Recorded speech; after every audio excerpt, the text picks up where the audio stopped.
Καλώς ήρθατε φίλες και φίλοι σε ένα ακόμα επεισόδιο του Δουρείου Ίππου. Σήμερα είμαστε εδώ με τον Jack Murphy, τον φίλο της εκπομπής, για τον οποίο θα μιλήσουμε για τον πόλεμο στην Ουκρανία και τι έχει γίνει σε αυτό το χρόνο που ο πόλεμος αυτός μένεται. Hello Jack, how are you? Hey, well said, Bill. I don't know what you said, but it sounded good. It's all Greek to me, right? Constantinople is Greece.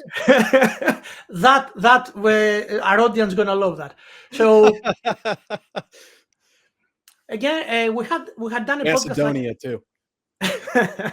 We don't want people have asked me in the UK what's the story with Macedonia. I said it's a copyright issue. We don't want any land there. It's like who owns the name? It's a copyright thing. We can do it on the court.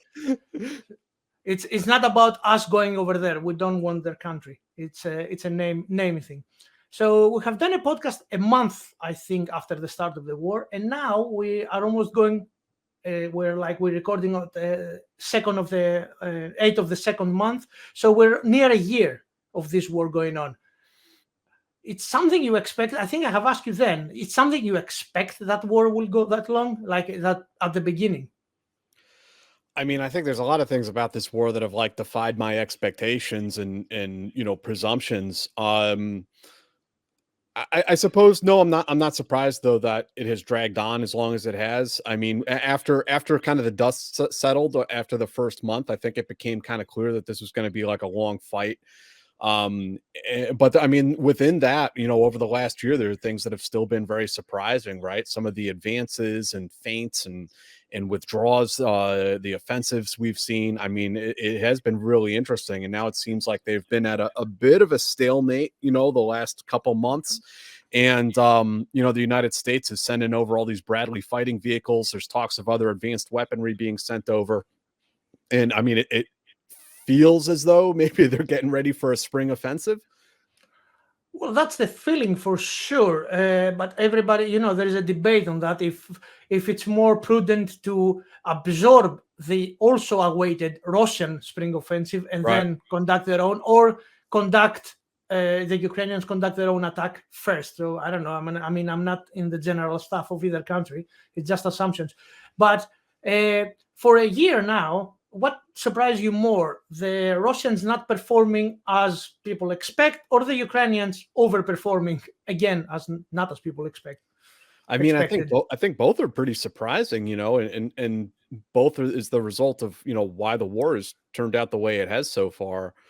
I think that I think we probably talked about the Russian underperformance and the Ukrainian overperformance, if you want to put it that way. On the last show, I think that what's also been surprisingly good to see is, the resolution, the determination of the Western world, if you will, the Ukrainians first and foremost, but beyond that, I mean, you remember all the naysayers that were like, the Europeans are going to freeze in the winter and they're going to get wobbly knees and they're going to turn away from the NATO alliance. They're not going to stand their ground in Ukraine, et cetera, et cetera, et cetera. We heard a lot of this. And none of that really panned out. Germany seems to be the weakest link in some ways, but eventually they get to the right answer. For some reason, it just takes them a lot of consternation and teeth gnashing before they get to the right place. But even Germany is, they're heading, overall in the right direction. From your experience covering matters of national defense and foreign policy and all that, do you think the Germans were like a bit on a try to wait it out, because they were hoping they will go back to business as usual after the war ends? Because the Russian gas was a big benefit for their industry. It was cheap, and they were like. I would not be surprised if there's a bit of that, and I have to believe that there's also just such a strong anti-war sentiment in Germany. Since the entire way their government has been restructured, and for historical reasons, I have to imagine that's part of why they stutter stepped through some of this. Which is strange though, because during the Cold War, the German army was one of the strongest armies in the NATO alliance. They were like 500,000 strong, if I remember their number. So during the Cold War, they didn't have such reservations. Well, I which mean, is it was also the Four Powers Act. You know, the UK, France, and the United States were all in there, you know, guiding a lot of that as well. And then, of course, they literally had Russians occupying, you know, East Germany. So I guess it was a different situation for them. so the Europe. That's a big bet. I think that if we judge it as a bet, that's a big bet that Putin lost. That Europe will freeze in the winter. Funnily enough, the weather was good. It's like maybe some either supernatural power was not agreeing with Putin's plan, and apparently the reaction was they managed to get the gas. They managed to get gas in the storage rooms. So what Russia has been left to use against the Western powers at this time, you think?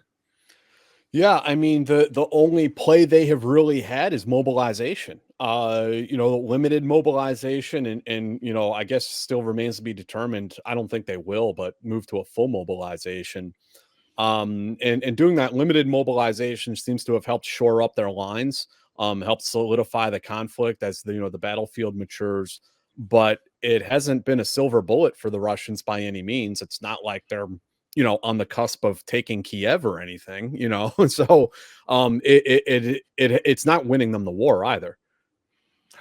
When you're talking full mobilization, you're implying a second attempt on Ukraine, or a full mobilization so they can scare the Western countries, for example, by putting people in the border with Finland, for example. Well, I was referencing like a full mobilization of the Russian population. Another massive rounds of conscription to flood Russian soldiers primarily into Ukraine to win this war, if that's what they want to do. But I mean, it seems like Putin, you know, must fear the destabilization that would have internally in Russia if he did that. Or at least freeze the conflict. I mean, you can stop people advancing and freeze the conflict and I mean, hold whatever. arguably, I would not go as far as to say it's frozen, but I mean, it does seem like maybe that's where we're headed, into a frozen conflict. But I mean, I think that it's also presumptuous to say that. You know, we'll see what happens over the next 6 months. So at the beginning of the war, we see some special operations by the Russians. They famously the attempt on the airfield and other stuff like that. How you think an organization supposedly experienced like the Russian army fails in such tasks, while you have the United States Army that famously succeeded in such tasks? For example, in Afghanistan, they did it in Afghanistan, they did it in Iraq, they did it in Panama. So there is a whole list of airfield seizures that historically they have succeeded for the United States. Yeah, I mean, this is a huge topic, right? That like dissertation papers are going to be written on. What I would say is that the United States has failed in a lot of special operations in the past, and a lot of those failures, I mean, the one that springs to mind is the Operation Eagle Claw in 1980, which led to massive reforms of the special operations community. It led to the creation of new units, new intelligence units. It led to the creation of a special operations aviation unit. It led to the creation of Joint Special Operations Command. And then after Grenada happened, and then the Goldwater-Nichols Act was passed, you had the creation of Special Operations Command, all of these unifying commands that came about. And so all of that happened because of failures, because of mistakes that were made, because of a really painful learning process. And then we had also the last 20 years of war in Afghanistan and Iraq, where we refined a lot of those processes, where we refined a lot of command relationships, strengthened a lot of inter-service relationships, developed new tactics, techniques, and procedures. So all of it is battle tested. You know, I mean, that's something that the United States Special Operations Command really has going for it, is that, you know, we've grown and learned a lot, and it's all been tested in combat. And that's kind of what I bring up to people actually a lot with China when we talk about Taiwan and things that could happen there. Is the Chinese military is not battle tested. They have not done. When was the last time they did a large scale airborne operation? When was the last time they did amphibious landing operation? What is their experience with expeditionary warfare? I mean, there's basically none really. I mean, other than taking over some empty atolls in the South China Sea. So back to Russia, their recent experience has been Syria. Syria, it seems like they were using mostly mercenaries to just shock and awe and just wipe out, entire villages. And then after the fact, they'd send in some Spetsnaz guys to kind of take credit for it. The air, I think we talked about last time, their airstrikes were pretty limited in how they operated in Syria. And then when they had to go up against a more sophisticated opponent in Ukraine, it really exposed a lot of these flaws in their system. The Russian modernization process, I mean, I think that's really been exposed for the sham that it was. That a lot of funds were squandered. A lot of these things did not come to pass. That Russian hardware just isn't up to snuff, that they're not able to operate in joint environments and don't have the same interoperability that NATO and the United States has. So I would point to a lot of that as being limiting factors in Russia being able to conduct special operations missions as we understand them. But it seems also there is some kind of failure on, large scale operations in general. You have in the beginning of the war, you have like tanks running out of fuel and failures in logistics and stuff that you expect a professional army with the institutional knowledge of the Russian army coming from the Red Army and other wars they have fought, that they will have, solved, or at least up to a point. You think, because many people at the time try to defend those shortcomings as that's their operational idea, that you do, like, for example, you run your tanks until they run out and you just wait for the fuel and the logistics to catch up with you. Is that some kind of reality or is some kind of excuse? I mean, I think the trust the plan 3D chess kind of thing. No, I think you're seeing real operational flaws in the Russian military.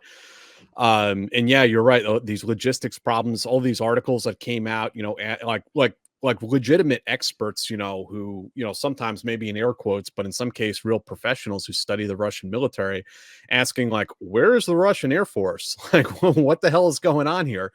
A lot of these things that we were told, we were told to fear Russian artillery. What happened? Like, they pounded Grozny in the dust. Like, what's going on in Ukraine? And I don't have the answers to a lot of those questions about. I mean, I have to imagine that it just has to do with the Russian military's skills and personnel and equipment just atrophying to a point that they're not able to conduct what we would consider modern military operations. Well, the question about artillery is not the skill of, I mean, in my understanding, this is because I was never an artilleryman. I mean, you as a 18B, you have handled mortars, so you have more heavy weapons experience than me. It's like pounding Grozny into dust, like surrounding Grozny and pounding any city into dust, like they did in Mariupol, they did in Bakhmut. It's happening. It's not exactly like a skill. The skill of the artillery is getting the information and hitting a moving target, a convoy, and all that. And we haven't actually seen that use of that kind of combined arms warfare from a drone, the information to somebody. While the Ukrainians have managed to do such stuff, and we see it repeatedly. But the question comes again because in 2014 they had shown such skills. That, I mean, there were reports, and it's another thing that fueled the might of the Russian army idea that they essentially, they tore through the Ukrainian army in 2014 with those techniques. What changed in those 8 years? Well, I mean, at the risk of like sounding like we're patting ourselves on the back, I mean, what may have changed is just such a massive NATO intervention in Ukraine, pushing all the hardware into that country and doing these massive training initiatives, not just America, but really NATO, all these different countries that came through there, and helping to modernize their process and modernizing their military. So I would have to, suppose that that's the big difference between 2014 and what we're seeing today. in one of your podcasts with I don't remember the name of the gentleman, please forgive me, he was a reporter, he wasn't a military guy. You discussed about ground brands and those guys operating in Ukraine, teaching Ukrainians electronic warfare and essentially the tools to counter those abilities by the Russians. Can you assume the extent of those programs? And like the results are obvious that the Ukrainians are doing better, but if you have ever heard or deal with those questions. Yeah. I think you're probably talking about some of the reporting that Zach Dorfman did. Exactly. About and I mean that continues. Ground branch and the CIA paramilitary guys have been very active in Ukraine in getting them all kinds of help. Before this war kicked off, I mean, U.S. Special Forces were in there doing that stuff as well. Now the military, the overt American military presence is now out. They're in Poland and adjacent countries. CIA is still in there. JSOC is still in limited numbers. They go in and out. They have there's a cap on how many guys they can have in country working through the CIA station in Ukraine. They will come in and they will train Ukrainians up on specific missions, like using electronic jamming equipment or whatever else, and then head back to friendly lines. So I mean, all that stuff is ongoing. Which brings me to my next question. There is a growing, set of rumors and like that essentially NATO fights in Ukraine. I have heard crazy stuff like 80,000 Polish soldiers are in Ukraine, to the fact that SAS and American Special Forces are leading Ukrainian companies. Because obviously, so why do you think those from Westerners and from Russians, like in Twitter and social media and all that, and people on articles, why do you think those stuff came out, those writings came to be, and why those people using those excuses? I think. Well, I have to imagine that they don't want to concede that the Russians are getting their asses handed to them by the Ukrainians. We do the same thing as Americans. I mean, how many times have you heard these stories about Chechen snipers in Afghanistan? Like anytime there was an Afghan who was successfully killing American soldiers, they were a quote unquote Chechen sniper without any evidence whatsoever. They're like, oh, they're Chechens. It's like, what? Based on what? Just because they can shoot straight, So I mean, I think that, when you're a military, an occupational force is getting beaten, there is always going to be this sort of animus towards finding an excuse, finding some sort of rationale, like, why is this happening? We can't be losing to this sort of weaker force, so it must be this other thing. What is this hidden evil behind the scenes? So no, American special ops guys are not leading Ukrainian military companies or anything like that. Definitely not putting themselves in harm's way. There are people in country who do like advising, like from the rear areas, like military advising from the rear on like, hey, maybe use these tactics, maybe this strategy, and I mean, I think that's like probably the worst kept secret in the entire war, that Americans are advising the Ukrainians. I don't think anyone's shocked by that, but definitely not leading military formations in combat. Which brings me to my next question about the civilians resisting the occupational force. We have civilians giving information. There is even apps by the Ukrainians. Do you think that that being organized by the Ukrainian state played a big role in their capability to defend? Like the civilians did that much of a difference? I mean, I think it's huge. It's absolutely huge. The civilian resistance to the conflict. I mean, there's some of the stories that came out about the defense of Kiev when VDV was coming in. And I mean, there were soldiers fighting, Ukrainian soldiers, but like there were a lot of civilians who just picked up Kalashnikovs and fought back. I mean, it's unreal. And the partisan activity, including in occupied Ukraine, is just fascinating to me. And I have not made like a serious like inquiry on the subject. I think it's something that's going to be studied for many years, but like in Donetsk and some of these places where, you're seeing all this partisan activity with like car bombs and assassinations and stuff is like wild. I mean, it's really amazing to see what these guys are doing. Bridges getting blown up and all sorts of like, I mean, it's like the OSS behind enemy lines in Nazi occupied France. It's really amazing to see. And the total resistance by the Ukrainian population is huge in this conflict. Absolutely. Obviously, I mean, given your experience in the army, somebody might say you're a bit biased, but you assume a prepared civilized civil population. It's what percentage you give a country that has a prepared civilian population to resist in an invasion to be successful? Like, let's say a number that you think it ups the possibilities to win, like a percentage. Yeah, I don't know what the percentage is, but I mean the national will to fight and the nationalism and the good form of nationalism that you see yourself as a country and you're willing to fight for your country against an outside force. I mean, it's just huge. If the people felt that their government was completely illegitimate, like the Russian propaganda says, they would not stand up and fight. There's just no way. They would just lay down their arms and concede. So, I mean, the fact that so many Ukrainians have just offered total resistance to the Russian occupation, I mean, it makes a huge difference to the conflict.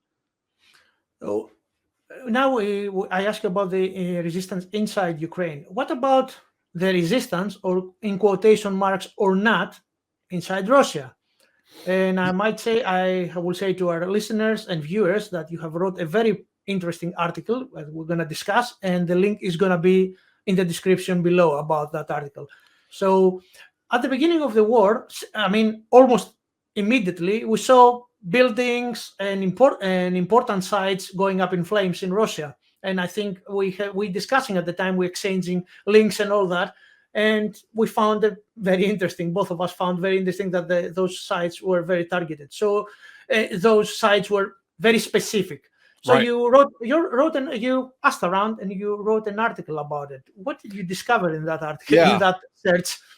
Yeah. Well, yeah, as you recall, I mean, right, we were having those conversations like at the very beginning of the war because all this stuff started blowing up in Russia and catching on fire.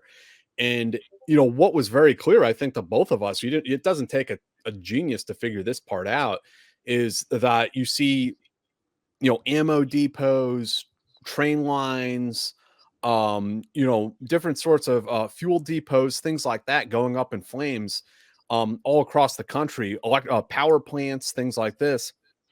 And it's like, and that it's happened so fast that like day one of the invasion, this stuff starts happening. It reveals a hidden intelligence, a hidden hand behind it, right? It's not as if a bunch of like Russian teenagers or just disgruntled civilians were pissed off with the Russian regime and decided to, do something internally to resist, right? It takes time for that sort of resistance movement to mature and grow and do the reconnaissance and the planning and then execute the attacks. It doesn't all just happen overnight, right? Partisan activity, it evolves over time. And we were seeing it fully matured almost day one. And it's like, oh, okay, something very interesting is happening here. And I started looking into it and did not think that I would really find any answers anytime soon. But I ended up having some pretty shocking conversations before too long, and was able to develop and confirm through 6 sources that had to remain anonymous in the article I wrote. There are maybe another 4 or 5 sources who are on the record providing some context. But the story that was revealed to me was that the Central Intelligence Agency was working through a NATO partner's intelligence agency to recruit and train and provide intelligence to sabotage cells that were inserted into Russia. And they became active. They got their green light to start recovering their materials from cache locations 2 days before the invasion start. And then once the invasion kicked off, they started receiving orders to begin working through their target list. So it's really an incredible story. So we have a textbook sleeper cell operation being set up, which another thing I really, first of all, the article is fascinating. As I said, I highly suggest to read it. This article has a very interesting story, how it came to be, how you came to publish it on your own site. And second of all, what commented at the time is that you made everyone angry. I would like to hear the story that you even had a run-in with the CIA, not director, but the guy below him, The about deputy that. director, yeah. The deputy director, yeah, because they didn't like that article to be published, essentially. Yeah, I mean, the CIA did their best to make sure that this article wasn't published at all. And I mean, they were pretty successful at it. I ended up publishing it on my own after they sabotaged it at a pretty major publication. And, the story behind that is that we had this article went through a really vigorous fact-checking process. It was ready to go. We had a publication plan, and the editor said, the next step, we're going to go to the CIA for comment, as part of our due diligence on it. And we'll give them 48 hours to respond. And then 48 hours after that, we'll publish it. Said, okay, sounds good to me. We went to the agency. They were kind of odd in the way they responded. Eventually we got them on the record denying that, their official response is that they deny everything I've been talking about. They're saying it doesn't happen. The deputy director, David Cohen, then wanted to have a conversation with us. And I told my editor, I was like, look, I can have that conversation at any time except this one time of the day when I have to go pick up my daughter at school. Well, guess when that conversation took place? At that moment that I had to go pick up my daughter from school, he has this conversation with David Cohen at CIA. He told the editor there's an off-the-record conversation, but I wasn't privy to that, so I don't have an off-the-record agreement with CIA. So, what David Cohen said was that these are rogue Ukrainian operations that have nothing to do with the CIA at all. It's just rogue Ukrainian ops that they cannot control. And at that point, my editor said, we need to do some work here to, as he put it, square the circle. To make my article resonate with the CIA's off-the-record comments, which makes no sense to me whatsoever. And then what the editor started doing was going through the article and eliminating any reference at all to the CIA. Now, meanwhile, while we're, stutter stepping, suddenly an article appears in the New York Times blaming all the sabotage operations in Russia on rogue Ukrainian operations. And it's like, wow, I wonder who leaked this story to the Times that cites a anonymous intelligence official. I wonder how this happened or why this happened. So that was, at that point, my article had been carved apart, and basically it was not my article anymore. It was basically, in my opinion, it was the CIA's article. The CIA had essentially de facto edited my article of all the content that they didn't like. And they did that, through the not because they issued an order to an American news publication, but simply using their influence, and they did it effectively. I mean, I guess, good for them. So I got fed up and pulled the plug on the article myself at that point. And I ended up just self-publishing it on my website. At that point, I was like, fuck it. Look, you guys don't have the balls to do what needs to be done here. I will. And so that's how that article, came to be and how it got published in the manner that it did. And the story they published is not any story. It was that the assassination of the daughter of Alexander Dugin was due to, as we said, rogue. Right. Which was very, very interesting to me because my article has nothing in it about Dugina, and none of the questions we had for the CIA was about Dugina. My article was not about that. It did not mention that. They just felt that was something they needed to get ahead of for some reason. Why is that? I don't know. But I think it's an interesting question, isn't it? It is. And as far as the "you made everyone angry" comment is exactly that. There was one side, and I might say one of the commentators that said why you wrote that now is a former CIA John Spicer is his name. he made that comment, why you wrote that in Twitter, and the other side was why this guy is writing all these errors and mistakes and lies, because the Ukrainians are capable to do all these operations on their own. So that was both sides of the camp I saw those days reacting to your article. Why do you think, I mean, what's your thoughts on those two sides? Well, I first off, I would say that the CIA's cover story, I mean, the CIA has every right, and I mean, they have every lawful right to try to keep covert operations covert, right? I can hardly blame them for that. Now, in their cover story is effective in a sense because they're able to blame it all on Ukraine. And, okay, what is Russia going to do in retaliation? Are they going to invade Ukraine? Like, it's kind of like the perfect story because there's nothing Russia or anyone else can really do to escalate. Like, what are you going to do to punish the Ukrainians for this? I mean, so it's kind of an effective cover story. As far as like some of the other responses to the story, I mean, yeah, certain people, why would you publish this? Why would you reveal this? As if I'm doing something unpatriotic.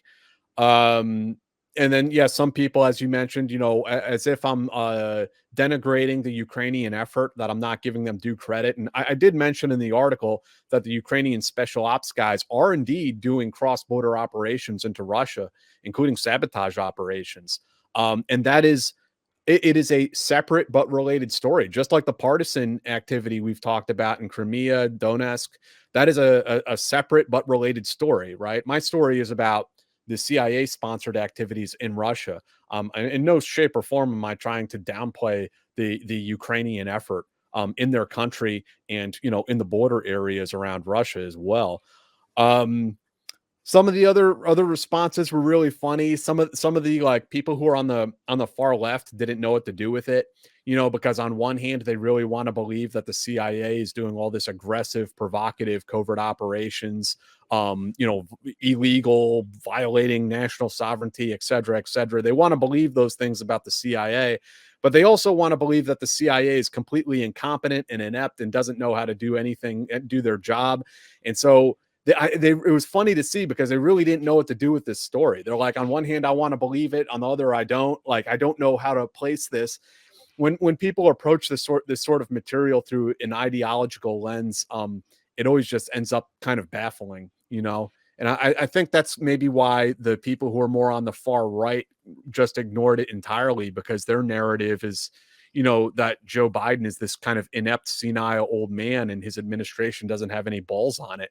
And this story, actually, I mean, it took quite a bit of balls to authorize this program. I mean, this is pretty adventurous stuff. But then from the intelligence community, including the former members of the intelligence community, I would say the silence was deafening. Well, I don't think it's if you speak, you're going to confirm it, right? It's like that. If you react to it, it means something's happening there. So they preferred to be silent because, as you said, it's a pretty adventurous thing. If they thought I was just dead ass wrong, I think they would say so. I think they would say like, man, wow, this is just way off. This doesn't make sense. What? But it was just nothing. It was just nothing at all.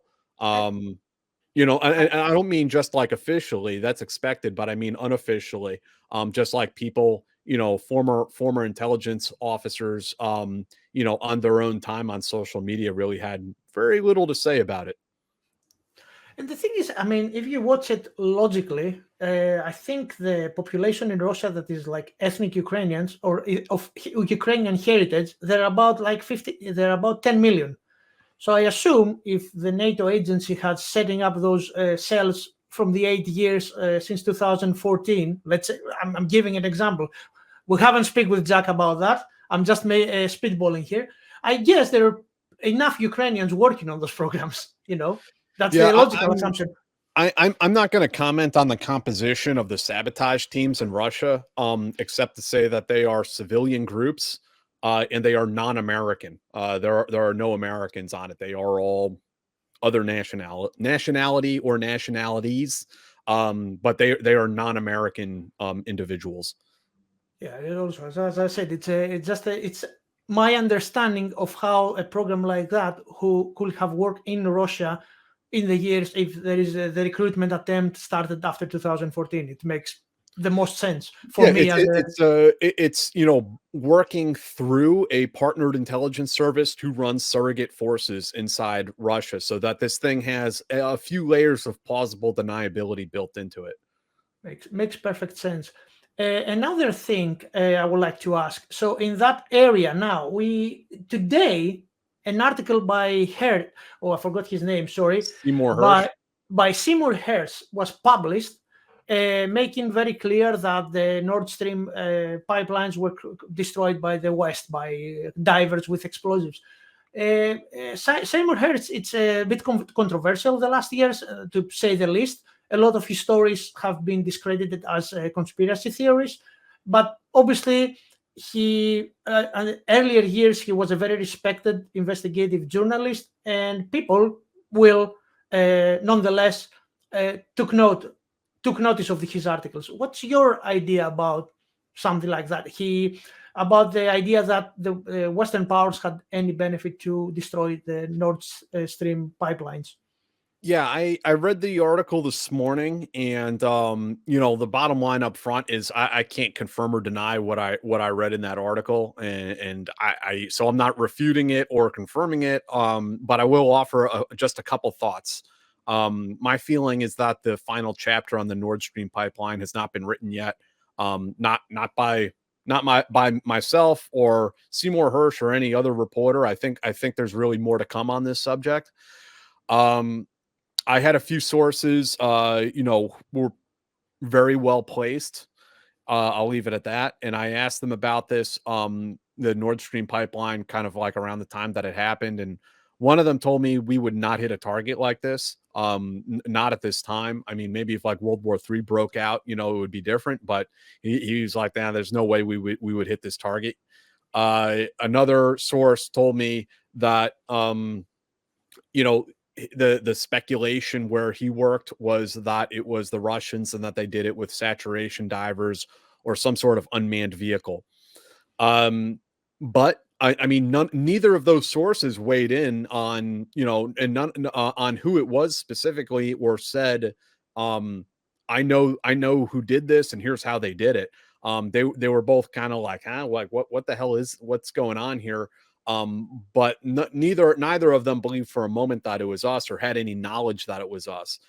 I am cautiously skeptical about Hersh's article, partly because it appears to be single sourced. I would never single source a story like this. I don't know any other reporter who would single source a story like this, because it's just it's so serious, right? You have to get it right. And I mean, something like this has to have many sources and not just one. So I guess I'll leave it at that. I just say there's probably going to be more to follow on this topic. Do you think, because, for example, now again on the subject of subterfuge, and President Putin lately threatened again the West with our responses will not be tanks, and he implies you expect a sabotage campaign from the Russian side this time on Western countries? I think that we should be prepared for that eventuality. I mean, we play these games globally. Remember when we took out Soleimani? The Iranians are gonna tag us back for that one day, and I don't know how that's going to happen. Are they going to assassinate a Secretary of State? Are they going to kill someone in the National Security Council? Are they going to blow up an embassy? I don't know, but it's going to happen one day. With the Russians, we're playing this much more elaborate game, I feel, and who crossed the line first? Who changed the norms first? It's hard to say. I guess I would probably say the Russians were more provocative and aggressive. They were doing things like poisoning and assassinating people in the UK. There's interference in the 2016 election. Let's not forget about Havana syndrome, where they're going around and zapping, some of our spies and diplomats with some sort of exotic weapon. Okay, well, I'm just going to come out and say it. It's a microwave weapon. It's not that exotic. Which is funnily enough, sorry to interrupt you, but when people hear about microwave weapons, they think about some space technology. But the US had I remember a converted Humvee that had that huge apparatus on the top that was exactly that. It was a microwave weapon that caused pain. If you do some Googling, you can see like the LRAD is a system that the police have, which is, the dish is like the size of like a manhole cover, maybe. I'm working on a story actually about this now. I'm going to have a lot more to say about this, but I'll just leave it at that. But I mean, the Havana syndrome, I'm just pointing out that yes, there is a weapon and it has been used on some of our people.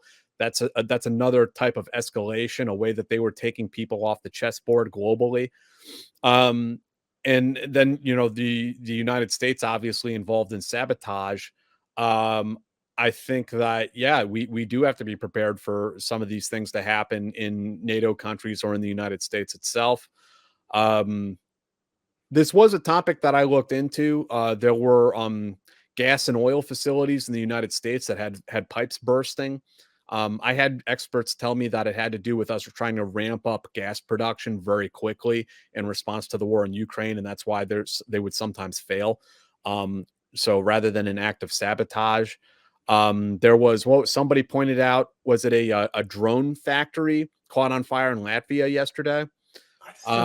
There are things like this that will make you wonder maybe what's going on out there, and I do think we need to be prepared for that eventuality. Just to come back to it, Jack has had as guest Mark Polymeropoulos. We have also a Greek flavor in Jack's podcast, which is he's a victim of that said weapon. Mark had a 30-year career in CIA, and I highly suggest you go on the Tim House podcast and watch his interviews.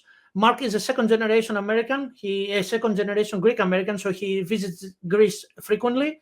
So he's practically a compatriot. Also, Polymeropoulos is from, usually when the names that finish with Opoulos comes from Peloponnesos, also it's my place of, origin. So he probably is, he's probably near from the area, as we said.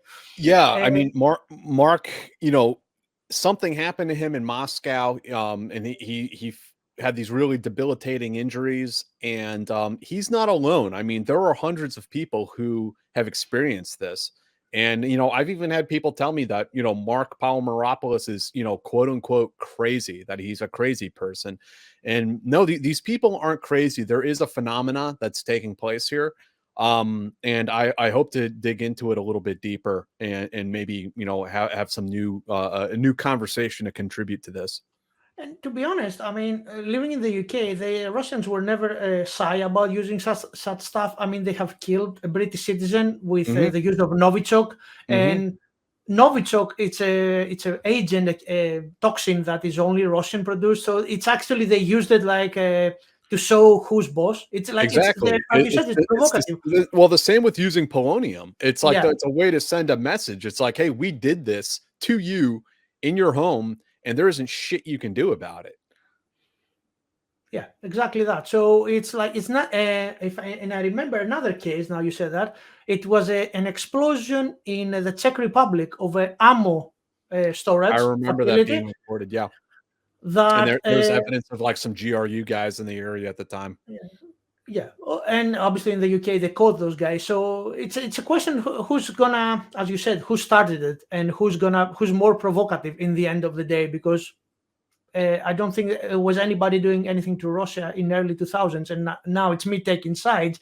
But I assume, being in a Western country, we have taken sides without, not without knowing, but we're gonna feel the effects of Russia if it does something. So I guess we're taking sides. Possibly. The third question is a much more military matter, like a military subject. We have heard that the US is going to train Ukrainian soldiers in combined arms warfare, and the duration of that training is about a month and a half. What do you think about that? It's effective. It's plenty of time for people to work through that training and be effective. I mean, the short answer is probably not. This is something that takes years and years to train our soldiers on. People spend entire careers trying to perfect. So I think we're probably going to put them through a crash program, and we're probably going to train them just on the specific tasks we need them to focus on for whatever the next offensive is. We're not going to probably train them the same way we trained the American military that has a global mandate to go anywhere in the world and do anything at any time. We're probably going to train them to do just like one specific task, for one specific front in this war that we want them to accomplish. I was just writing today about the 60 Bradley fighting vehicles that we sent over to Ukraine. I think they're still en route. They're also pulling Bradleys out of ASP2 in Germany for training purposes. So we're going to have to train them all up on that. And then the conversation is it still ongoing about F-16s? Well, today there was some announcements that the UK is not putting out of thought the idea to provide fighter aircraft to Ukraine, and we're talking about Eurofighters or Typhoons, as they call it. They call them in the United Kingdom. So probably not F-16s, but if the UK has that kind of airplanes available, probably we're going to see Eurofighters, which is more impressive, to be honest. I mean, and today they also said about 100 Leopards A1s, which, if they have thermals and all that, it's a... There's been the conversation about Abrams tanks too, but I don't think we've sent them over. I wanted to ask you, it's about that. Why do you think the US had, the idea was to Germany, for example, send your tanks and we're going to send Abrams.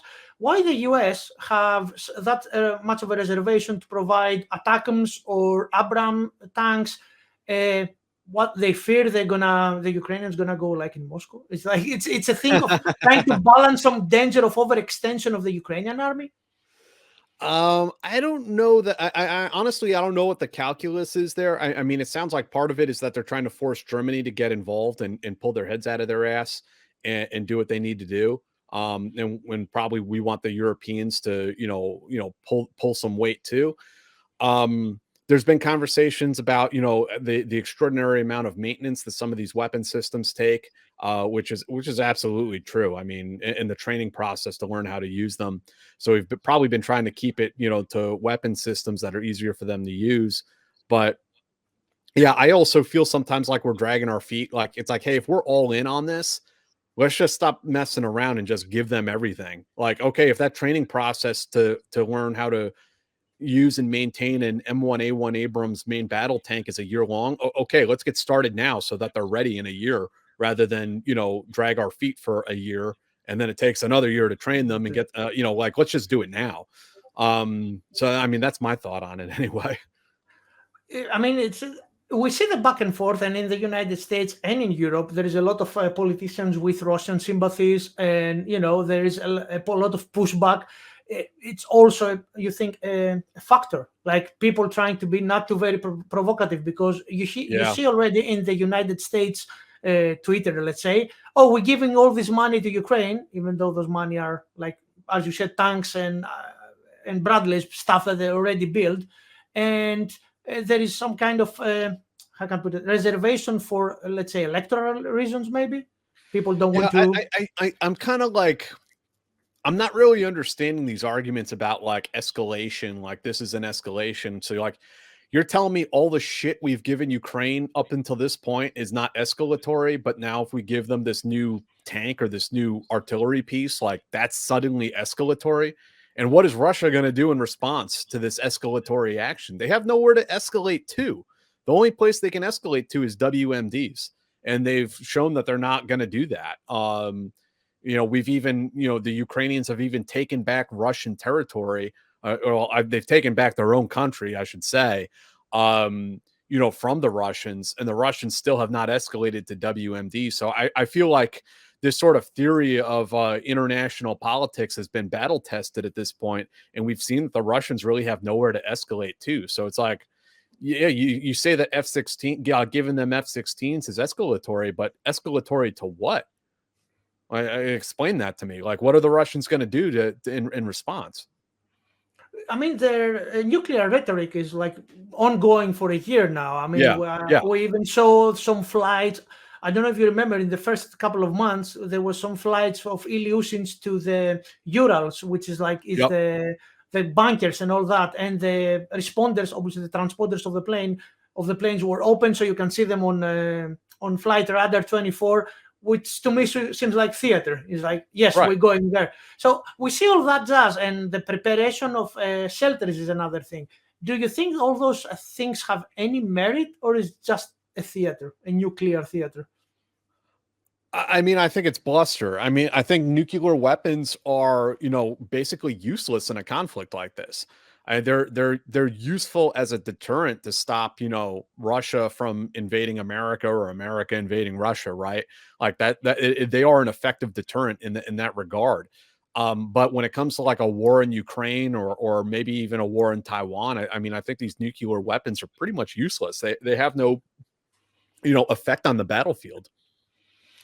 Which brings me to my let's extend this thing a bit, because Russia has been proven it has been proven not what people expected to be militarily. So I guess for more of the thoughts of the people that make strategy for the US, Russia now is on the back burner and China is in the forefront.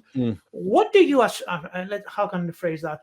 What do you think China sees from that conflict and the response of the West? Do you think they will try their hands in Taiwan eventually, or the collective response seems a bit too much for them, or they can't escape that because they have to do it? There's definitely a lot of talk, around Washington and around the media about like, China invading Taiwan. I think we should take it very seriously, but I also think that, we're engaged in some bluster as well. Some people trying to justify or increase defense budgets. I don't believe that the Chinese are seriously interested in invading Taiwan now or even in the foreseeable future. The consequences of that are, obviously militarily there are consequences, but economically there are consequences that are so dire for China. You can see the crippling sanctions that have been thrust on Russia. China's linked into the global economy. This is the last thing they want. Now, there are other things that could happen. China could go through an economic depression, imploding population. There's a lot of different things that could happen that could lead the Central Committee to trying to go after Taiwan to try to secure some sort of a legitimacy and distract the population, make themselves seem strong. So my point is that something internally, completely internal to China could happen that motivates them to do this. So it is something we need to take seriously, but at the same time, I don't like the alarmism or the saber rattling, behaving as if this is something that's about to happen in the near future. I mean, unless we have specific intelligence that leads us to believe that, I mean, I'm not stressing out about it. I think we need to be prepared. We need to have a deterrent in place. We need to have war plans in place. We need to have the capabilities. But I don't believe in running around with our hair on fire either. So we're waiting for the spring and the next offensive, whoever does it first, Russia or Ukraine. Russia let's assume, we're going to assumption area. Do you think that if they do another large offensive, they're going to run out of steam? That's it? It's the end of it? I don't know. It's really a question like how many warm bodies can they throw into the wood chipper until they face some sort of domestic pushback. I don't know the answer to that question. I mean, I think this is a very emotional fight for Putin. He doesn't want to back down. I mean, he's shown us that much. I mean, he's willing to keep throwing bodies at this thing. But is there a certain point where the Russians are going to run out of ammunition, that they're going to run out of armored vehicles, and that they're going to start running out of people? I don't know. I haven't made a close enough study of Russia and the Russian economy and military to really be able to put my finger on that and give a real answer. I would definitely be interested to see if somebody, who studies this subject full time, has some estimation on that. Because I mean, the casualties are staggering, even Yeah. on conservative estimations. Because obviously the Ukrainians are posting some numbers and all that. They look horrible. So my question is, which essentially we just discussed, is like how long they can do that. Because obviously you have the question about the casualties of the Ukrainians, which we have heard a lot of numbers, but my counter argument to that is they are the defenders. It's like, Yeah. if you think the defenders have 170,000 casualties, how much the attackers going to have? Begs a question. I mean, that's my question, at least.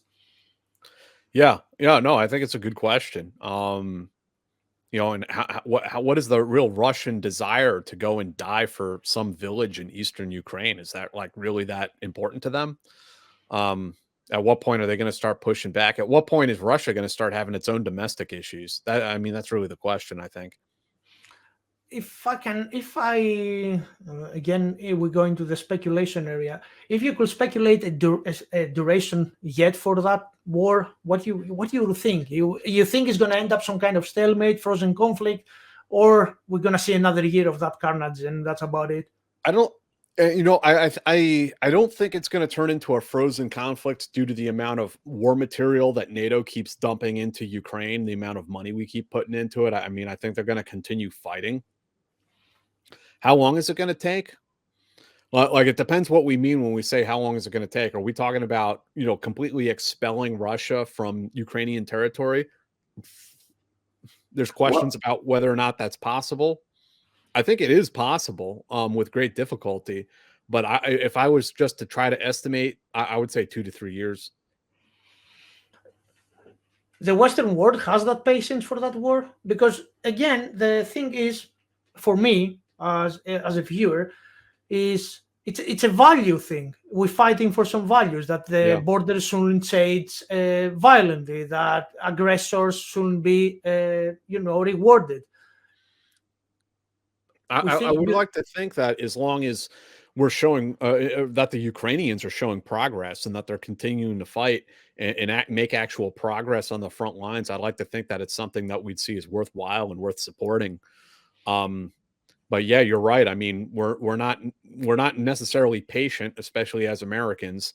But then again, we fought in Afghanistan for 20 years with American soldiers, and no one really seemed to bat an eye at that. And in this case, there aren't any American soldiers fighting in Ukraine. So I don't know, maybe we can drag it out for 4 or 5 years if we had to. I don't know. Now you said there is no American soldiers. There is no American soldiers, under, obviously, with the army, but there is a lot of veterans there. Why do you think all those individuals, and there is a lot of people that we know from casualties list, we have a captain from Texas, we have that SEAL guy that was killed yesterday. What do you think all those volunteers are running towards Ukraine for?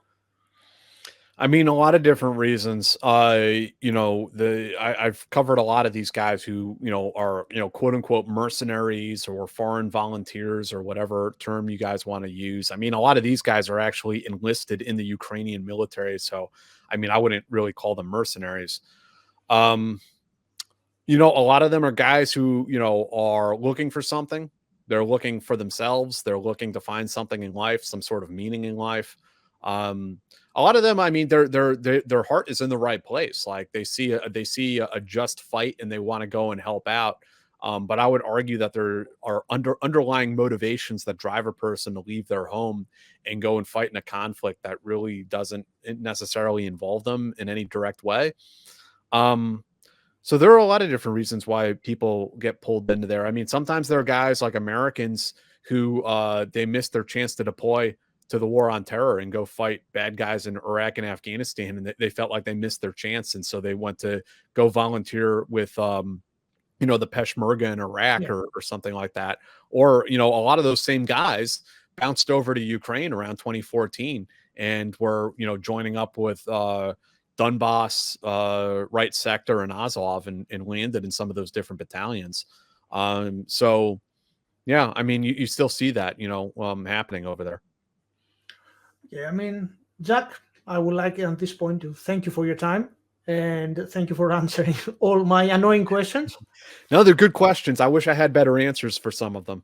My last question is like about your work. What you're planning for the future? What's where people can see you? What is the next step? Yeah, I mean, I'm pretty excited for 2023 and some of the things I'm working on. You know, I'm still writing for Connecting Vets. I'm still doing podcast production for Stars and Stripes, their podcast called Military Matters.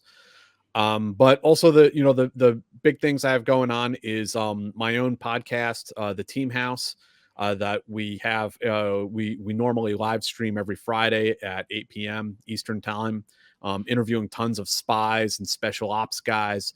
And we're booked like into April. I mean, we have a really solid lineup coming.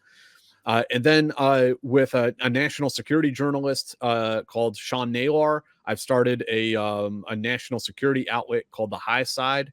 And he and I are pushing really hard on like maybe a half dozen different stories right now, like investigative news stuff. You know, I mentioned the Havana syndrome. Yeah. There are a few other, big stories that we're currently working on that I'm really excited about what we're going to do on there. It's taking a little bit longer than I think either of us would like. It's just the nature of investigative journalism. It takes some time. But I'm really excited about that and where it's going. So I guess those are the big things that we have going on right now. And I wanted to mention to our viewers and listeners that the producer on the Team House, it's a fellow compatriot, Tacos. His family is from Sparta. Exactly. So go and watch the show just for the Greeks. I mean, obviously, Jack's like Greeks. Oh yeah, one of my a band I've been listening to that I really like. It's sort of an obscure like indie group. I've realized they're Greeks. They're called Paradox Obscure. Okay, I thought you were referring to Thousand Mod or Temple of Zeus, which is very known on the doom rock scene. Oh really? No, I didn't know that. So again, Jack, thank you very much. Παιδιά, όποιος θέλει να ακολουθήσει τον Jack στο Twitter, να δει τον Jack στο Team House. Ευχαριστούμε που ήσασταν μαζί μας. Bye, Jack. Take care, guys. Thank you.